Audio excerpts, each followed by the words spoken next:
बिस्मिल्लाहिर्रहमानिर्रहीम। अज़ीज़ान मोहतरम, आज हम कफ़ारे के हवाले से बहुत ही अहम मसले को जिक्र करने लगे हैं, जो बहुत ही अहम मसला है कि बाज़ अहबाब रोज़ा नहीं रखते हैं, जानबूझकर रोज़ा रखने की ताकत होती है और रोज़ा नहीं रखते, या फिर रोज़ा रखा हुआ है जानबूझकर उसको तोड़ दिया, उसको मामूली सा समझते हैं कि इसकी कोई अहमियत ही नहीं है। उनके लिए यह है कि अगर जानबूझकर रोज़ा तोड़ेंगे या फिर जानबूझकर रोज़ा नहीं रखेंगे, अल्लाह ने आपको ताकत दी हुई है तो उसके बदले में क्या है, 60 रोजे रखना, एक रोजे के बदले में 60 रोजे रखना वाजिब है।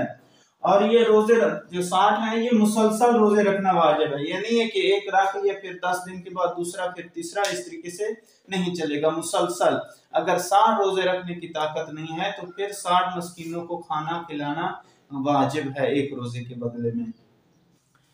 दूसरा ये है कि इजनास देना वाजिब है। कफारे में आप गिज़ा दे सकते हैं, आप पैसा वगैरह नहीं दे सकते हैं। आपको पैसा, अगर आप पैसा देंगे तो आपका वो शुमार नहीं किया जाएगा। इसी तरह फिदिया में भी आप कफारे में और फिदिया में गंदम वगैरह, आटा वगैरह, ये जौ वगैरह जो भी है वो दे सकते हैं, आप पैसा नहीं दे सकते हैं।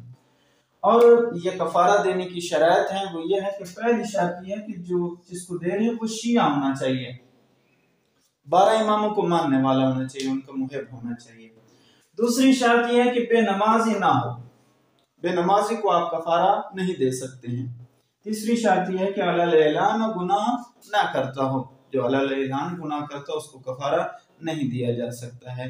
ये के भी मसाइल जिक्र किए गए हैं, इंशाल्लाह उसका लिंक जो है नीचे वीडियो के मिल जाएगा, आपको डिस्क्रिप्शन में मैं डाल दूंगा।